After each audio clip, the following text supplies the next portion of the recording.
शौर्याची पराक्रमाची या मातीमधल्या कणाकणातील मौल्यवान रत्नांची या मातीमधल्या कणाकणातील मौल्यवान रत्नांची कर्तृत्व इथे गगनाला भिडे परिमोल जाणून ठेवू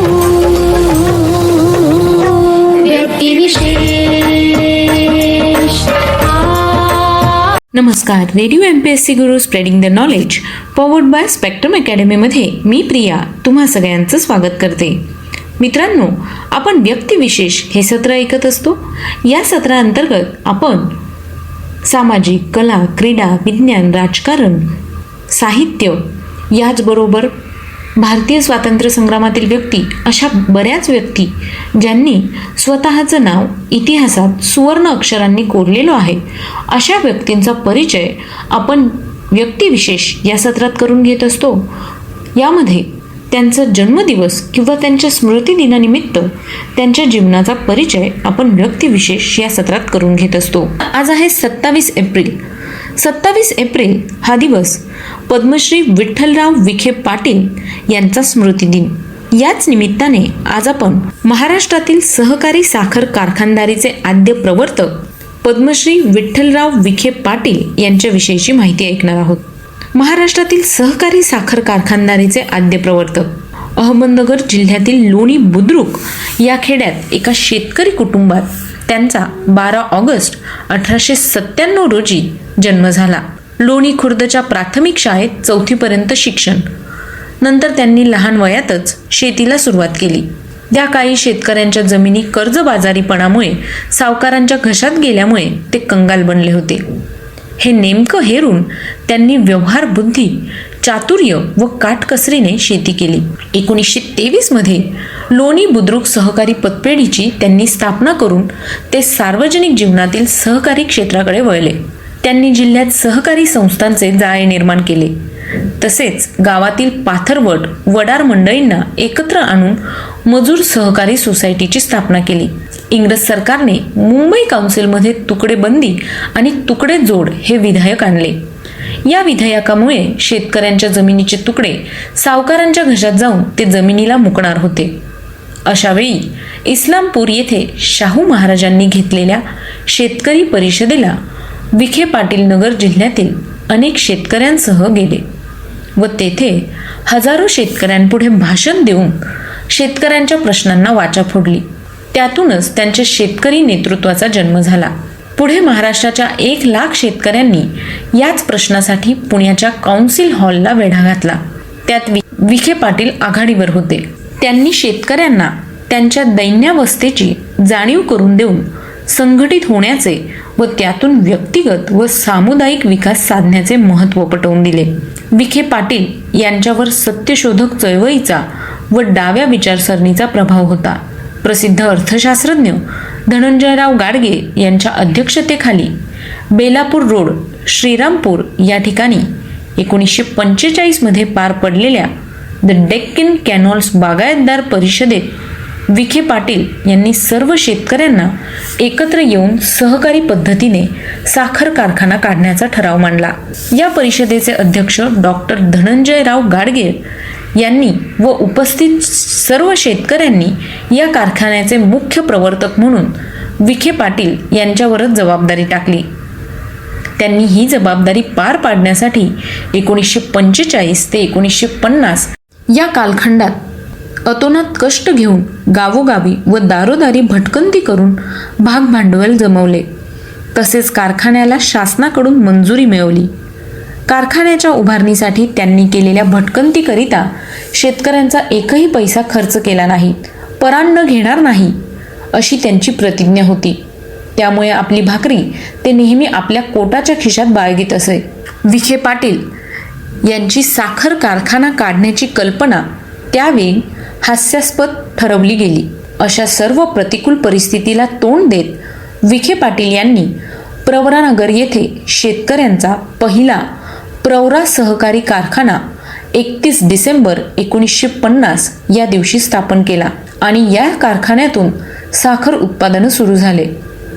त्यावेळेचे मुंबई राज्याचे वित्त व सहकार मंत्री वैकुंठभाई मेहता यांनी या कारखान्यास शासनाची मान्यता मिळवून देऊन सर्वतोपरीने सहकार्य केले.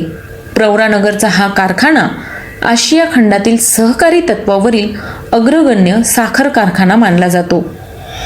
पहिली 11 वर्ष विखे पाटील यांच्या आग्रहामुळेच डॉक्टर धनंजयराव गाडगीळ कारखान्याचे अध्यक्ष झाले, तर ते स्वतः उपाध्यक्ष म्हणून काम पाहत होते.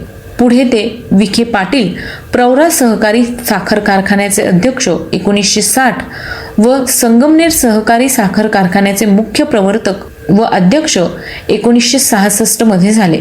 शेतकऱ्यांच्या सहकारी साखर कारखान्यांची योजना विखे पाटील यांनी यशस्वीरित्या राबवल्यामुळे भारत सरकारने त्याचा लाभ आणि माहिती भारतातील विविध प्रतिनिधी आणि अभ्यासू शेतकरी यांना व्हावी म्हणून अखिल भारतीय सहकारी साखर कारखान्यांची पहिली परिषद 1956 साली प्रवरानगर या ठिकाणी भरवली. प्रवरानगरचा सहकारी साखर कारखाना व विखे पाटील हे भारतातील सहकारी चळवळीतील कार्यकर्त्यांचे प्रेरणास्थान बनले. अशा प्रकारचे आणखी कारखाने उभे राहण्यासाठी विखे पाटील यांनी अनेक शेतकरी आणि नेत्यांना प्रोत्साहन दिले. उदाहरणार्थ सांगलीचे वसंतदादा पाटील, वारणानगरचे तात्यासाहेब कोरे, पोहेगावचे गणपतराव ओतांडे, राहुरीचे बाबूराव तनपुरे, अकलूजचे शंकरराव मोहिते, पंचगंगेचे रत्नाप्पा कुंभार, परभणीचे शिवाजीराव देशमुख इत्यादी. भारताचे पहिले पंतप्रधान पंडित जवाहरलाल नेहरू यांनी स्वतः प्रवरानगरला येऊन 1 मे 1961 रोजी येऊन विखे पाटील यांच्या कार्याची प्रशंसा केली. विखे पाटील यांनी शेतकऱ्यांना बचतीचे महत्त्वही पटवून दिले. शासनाची अल्पबचत योजना यशस्वीरित्या राबवल्याबद्दल 1965 मध्ये भारताचे तत्कालीन अर्थमंत्री टी कृष्ण मम्माचारी यांनी खास मानपत्र देऊन त्यांना गौरवले. त्याचप्रमाणे कुटुंब नियोजनाची योजनाही 1959 पासून त्यांनी परिसरात राबवली. या योजनेचे फलित म्हणजे 1976 साली ऑक्टोबर महिन्यात प्रवरा हॉस्पिटलमध्ये 4 दिवस भरवलेल्या कुटुंब नियोजन शिबिरात 6231 शस्त्रक्रिया यशस्वीरित्या पूर्ण करण्यात आल्या व त्यातून शस्त्रक्रियांचा जागतिक विक्रम प्रस्थापित झाला. विखे पाटील यांनी पुढील सामाजिक आणि शैक्षणिक संस्थांवर विविध नात्यांनी काम केले. प्रवरा शिक्षणोत्तेजक सहकारी पतपेढीचे संस्थापक व अध्यक्ष म्हणून 1953 साली त्यांनी काम पाहिलं, तर 1953 ते 56 या कालावधीत ते अहमदनगर या ठिकाणी जिल्हा मराठा विद्याप्रसारक समाजाचे अध्यक्ष होते.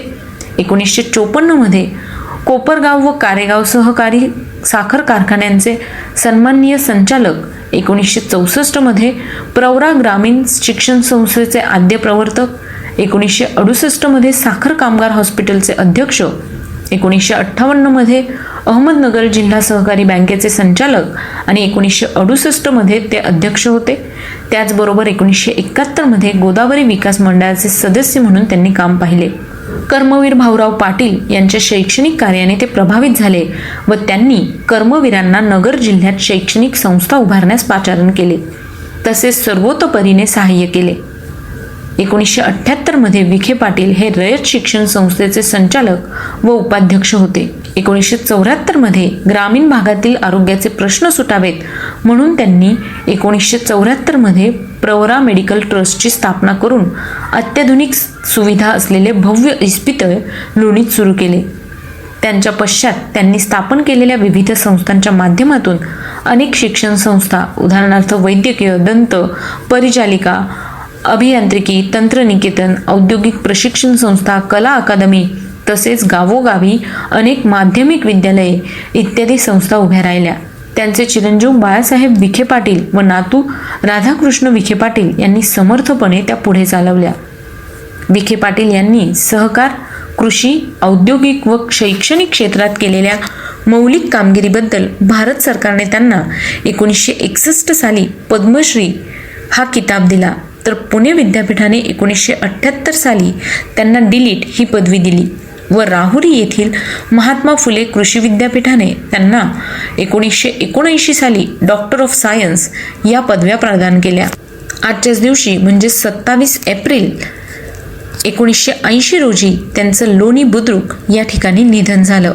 तर मित्रांनो, आज आपण व्यक्तिविशेष या सत्रात पहिला सहकारी साखर कारखाना आशिया खंडात सुरू करणाऱ्या पद्मश्री विठ्ठलराव विखे पाटील यांच्याविषयीची माहिती ऐकली. तुम्हाला ही माहिती कशी वाटली ते आम्हाला नक्की कळवा. त्यासाठीचा आमचा व्हॉट्सअप क्रमांक आहे 8698 म्हणजेच 8698869880. चला तर मग मित्रांनो, मी प्रिया तुम्हा सगळ्यांची रजा घेते. सगळ्यांनी काळजी घ्या आणि ऐकत रहा radio MPSC Guru, spreading the knowledge, powered by spectrum academy.